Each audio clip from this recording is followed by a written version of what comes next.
Bonjour la beauté, dans une version de la Russie ancienne appelée Belogori, des soldats poursuivent le célèbre guerrier Alyosha à travers la forêt. Alyosha esquive les flèches et fait tomber un arbre pour bloquer leur chemin. Cependant, il est soudainement désarçonné de son cheval par une chouette. Maintenant, il doit combattre tous les soldats en face à face, mais même lorsqu'ils attaquent ensemble, Alyosha parvient à les vaincre en quelques secondes et attrape même une flèche à la main avant de la renvoyer vers l'archer. À ce moment-là, la chouette revient et se transforme en la sorcière Varvara, qui utilise un fouet magique pour frapper l'épée d'Alyosha et la ramollir. Un soldat arrive avec le cheval d'Alyosha, mais l'animal se transforme en Svetozar, le mage blanc, et la poussière magique résiduelle fait éternuer Alyosha sans arrêt. Agacé, Varvara le transforme en pierre, et les chevaliers le jettent à la mer avec tous les autres guerriers maudits. Annonçant que le dernier chevalier a disparu, Varvara s'apprête également à attaquer Svetozar. Celui-ci s'enfuit et plonge dans l'océan où il nage en se transformant en poisson. Pendant ce temps, dans le Moscou moderne, un escroc nommé Ivan participe à un concours de médium. Il prétend posséder le pouvoir du dieu soleil, mais en réalité, il a obtenu des informations auprès d'un membre de l'équipe. Après de nombreuses mises en scène, il remporte le concours en trichant. Après le spectacle, une dame s'approche de lui avec un message sombre. Elle le voit voyager dans un autre monde, brûler une cabane et rencontrer sa fin.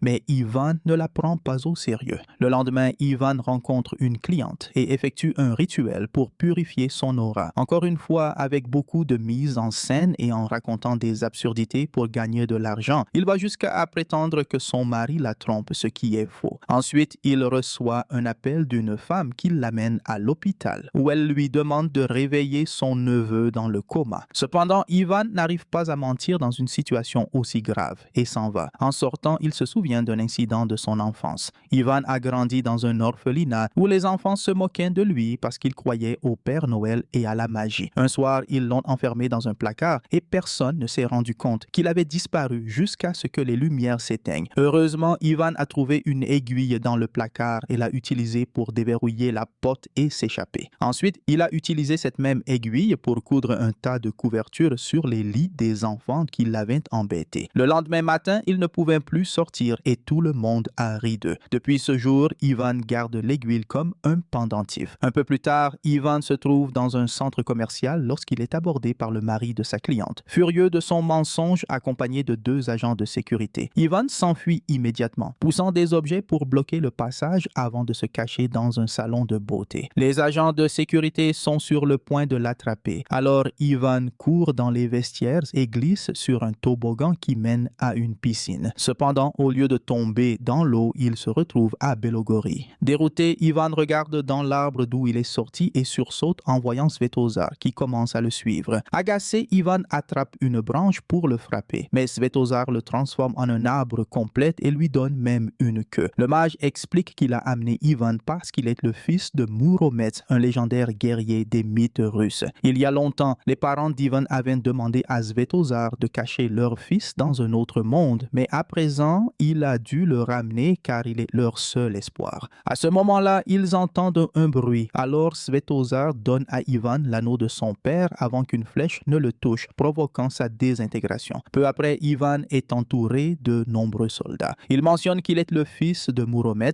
mais cela ne les empêche pas de s'approcher. Ivan essaie de les distraire en jouant la comédie, puis s'enfuit, mais il se cogne la tête contre une branche et est capturé. Pendant ce temps, dans le château, le prince Dobrynia montre ses talents avec des armes lors d'une fête. Lorsque les chevaliers arrivent avec Ivan, en expliquant qu'il est le fils de Muromets, Dobrynia remarque l'anneau d'Ivan, le croit et l'accueille chaleureusement. À ce moment-là, Varvara apparaît, révélant qu'elle s'est mariée avec le prince. Elle suggère qu'Ivan doit être fatigué et fait semblant de l'emmener dans une chambre, mais en réalité, elle ordonne aux gardes de le jeter dans le cachot et de l'enchaîner. Ivan regarde autour de lui et découvre qu'il y a, dans la cellule voisine, un homme congelé nommé Koshchei, dont le corps est divisé en plusieurs parties. Koshchei sait qui est Ivan et lui assure que tout cela est bien réel. Cependant, Ivan se rappelle avoir poussé un homme lorsqu'il a plongé dans la piscine et se demande s'il est vraiment le fils de Muromets. Koshchei explique que la seule façon pour Ivan de rentrer chez lui est de trouver l'épée magique et commence à raconter une histoire. Il y a longtemps, un puissant mage avait un apprenti ambitieux. Le mage voulait devenir immortel immortel et devait placer un cristal magique dans l'épée pendant une éclipse solaire pour y parvenir. Cependant, l'apprenti, jaloux, tua le mage avant de revendiquer l'immortalité pour lui-même. Lorsque son âme fut placée dans le cristal, sa mort y fut également scellée et ce jour-là, une obscurité éternelle s'abattit sur ce monde. Cet apprenti n'était autre que Koschei lui-même, qui régna sur le royaume pendant 1000 ans, jusqu'à ce qu'un groupe de guerriers lui prenne l'épée pour le vaincre et sépare le cristal de l'épée pour la priver de son pouvoir. Ils jetèrent également un sort sur l'épée. Murometz la cacha. Plus tard, Dobrynia s'empara du cristal et envoya Koschei dans le cachot. Koschei est le seul à savoir où se trouve l'épée, et comme les guerriers ne sont plus nécessaires, Ivan sera probablement exécuté au matin. À ce moment-là, les chevaliers amènent une autre prisonnière, une vieille sorcière appelée Baba Yaga. Le garde commence à fouiller dans les affaires d'Ivan et est effrayé par son téléphone portable, qu'il appelle un démon, mais il jette également l'argent au feu. Pendant qu'il est distrait, Baba Yaga souffle une poussière magique dans sa poche, libérant un crapaud. Ce crapaud se transforme en Vasilissa, qui met un sédatif dans la boisson du garde pour l'endormir. Elle libère ensuite Baba Yaga et ensemble, elles brisent la glace pour libérer Koschei, rassemblant toutes ses parties du corps. Baba Yaga s'était volontairement rendu comme partie intégrante de son plan pour le libérer. Alors que le trio est sur le point de s'échapper, Ivan les convainc de l'emmener avec eux. En partant, Ivan récupère toutes ses affaires, mais il pousse accidentellement le garde, déclenchant ainsi l'alarme. Bientôt, une multitude de soldats apparaît et Vasilissa et Koschei commencent à Bamao Kontokons à se battre contre eux. Vasilissa bouge avec rapidité et habileté pour les mettre à terre, tandis que Koschei ne fait presque aucun effort. Se faire transpercer ne le tuait pas. Il va même jusqu'à lancer son bras sur un garde pour lui couvrir le visage avant de l'assommer avec un bol. Vasilissa est attrapé par le cou et Ivan pense à l'aider. Mais Baba Yaga crache de l'acide sur le visage de l'assaillant. Ivan lance alors une sacoche, mais elle frappe Vasilissa par accident. Heureusement, cela lui permet de terminer son combat. Ensuite, le garde se réveille et s'attaque à Ivan, qui prend une photo de lui avec son téléphone et prétend avoir capturé son âme. Le garde figé permet à Ivan de le verrouiller dans une cellule, mais il lui arrache la queue. Le groupe parvient à s'échapper dans la cabane de Baba Yaga, qui court sur des pattes de poulet. Les soldats les poursuivent et tirent des flèches, faisant presque tomber Ivan, mais Koschei le sauve. Les soldats tentent ensuite de bloquer le pont, mais Baba Yaga alimente le feu de la cabane, leur permettant d'aller plus vite jusqu'à ce que la cabane saute par-dessus les murs extérieurs. La poursuite continue dans la forêt, tandis que Varvara se joint aux soldats en se transformant en chouette, mais Baba Yaga la remarque et l'attaque, envoyant une casserole par la cheminée. Varvara tombe et les chevaliers accourent pour l'aider, permettant au groupe de s'échapper en toute sécurité. Le lendemain matin, la maison s'installe au cœur de la forêt et Baba Yaga s'éloigne en flottant dans un grand seau. Elle demande à Ivan d'aller chercher son chaudron dans la cabane, mais il utilise un briquet pour mieux voir. Il finit par déclencher un incendie qui ne fait qu'empirer lorsqu'il tente de l'éteindre. Il avertit rapidement les autres. Alors Baba Yaga et Vasilissa viennent sauver tout ce qu'elles peuvent avant que la maison ne prenne la fuite. Cela rappelle à Ivan la prophétie que la dame lui avait annoncée en ville et il se demande s'il va vraiment mourir ici. Furieuse, Baba Yaga attaque Ivan et menace de le manger, mais Koschei l'en empêche, expliquant qu'il est le seul à pouvoir trouver l'épée magique.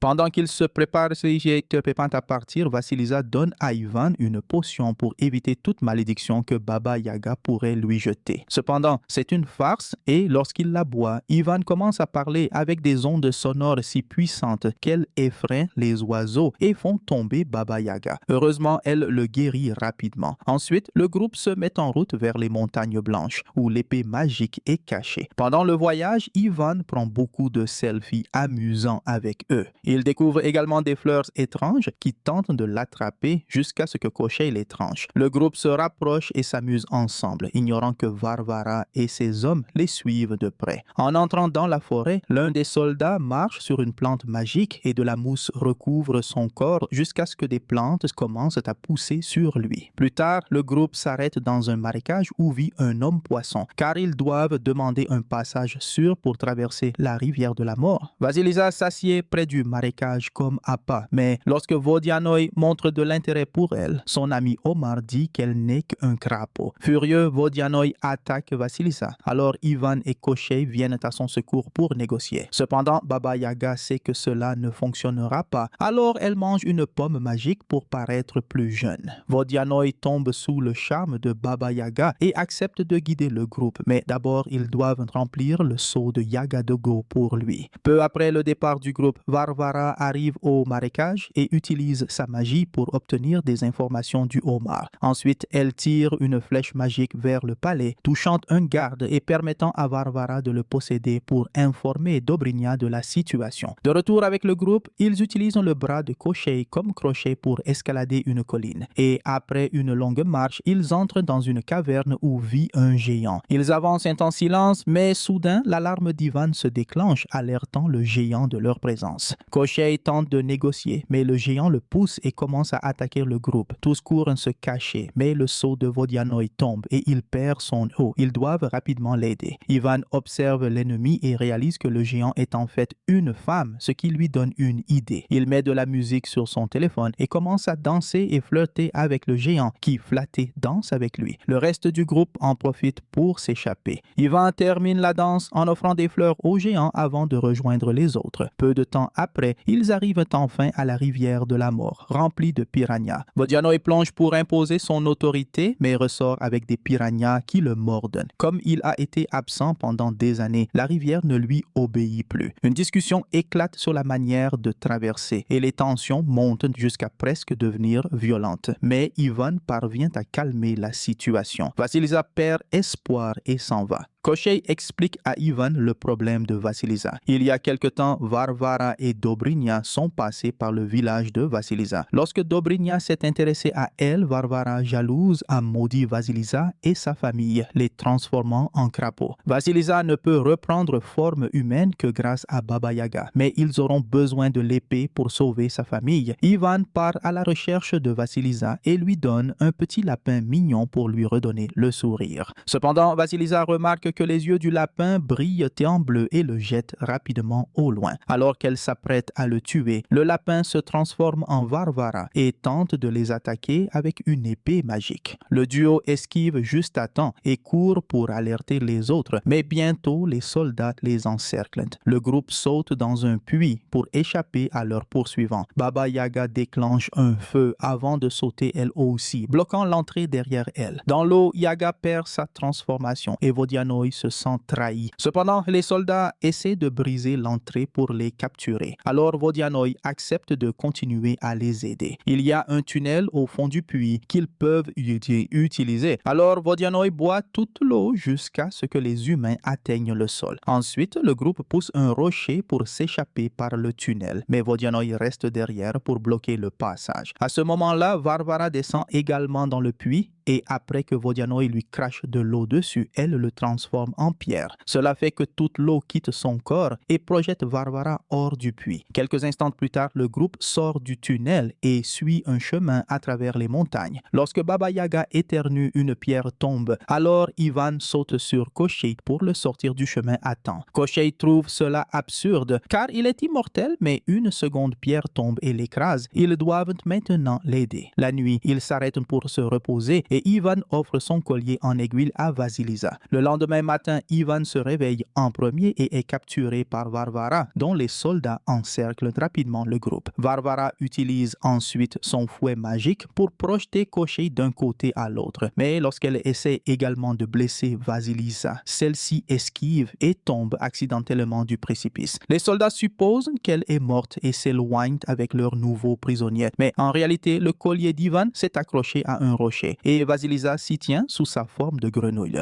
Ivan entend son coincement et devine la vérité. Après un long voyage, Varvara emmène le groupe aux montagnes blanches, où de nombreuses armes sont éparpillées sur le sol depuis les anciennes guerres. Varvara ordonne à Ivan de trouver l'épée magique. Il regarde autour de lui et en prend une au hasard, mais elle se brise dans sa main. Il essaye de s'enfuir, mais Varvara le coince avec des coups de fouet. Terrifié, Ivan attrape une autre épée au hasard, et à la surprise générale, c'est la véritable véritable épée. Il détruit immédiatement le fouet de Varvara et la projette au loin, coupant accidentellement un rocher dans le processus. Il force ensuite les soldats à se rendre, libère ses amis et remet l'épée à Koschei. À ce moment-là, Dobrynia arrive et révèle qu'il a toujours travaillé avec Varvara. En réalité, la sorcière détient le cristal magique. Alors Koschei échange l'épée contre lui pour récupérer son âme, mais le cristal est faux. Soudain, Vasilisa sort de sa cachette et attaque Dobrynia. Cela donne à Ivan l'occasion de bousculer les gardes et de récupérer l'épée. L'ennemi se prépare à combattre et Vasilisa dit à Ivan de l'aider, mais il ouvre un portail avec l'épée et retourne dans son propre monde. Furieuse, Vasilisa lui jette son collier. À Moscou, Ivan atterrit dans un café mais essaye de rester calme. Le reste de la journée, il ne peut s'empêcher de se sentir coupable, surtout en regardant les photos sur son téléphone. Il décide de retourner à la piscine et essaie de redescendre par le même toboggan. Cependant,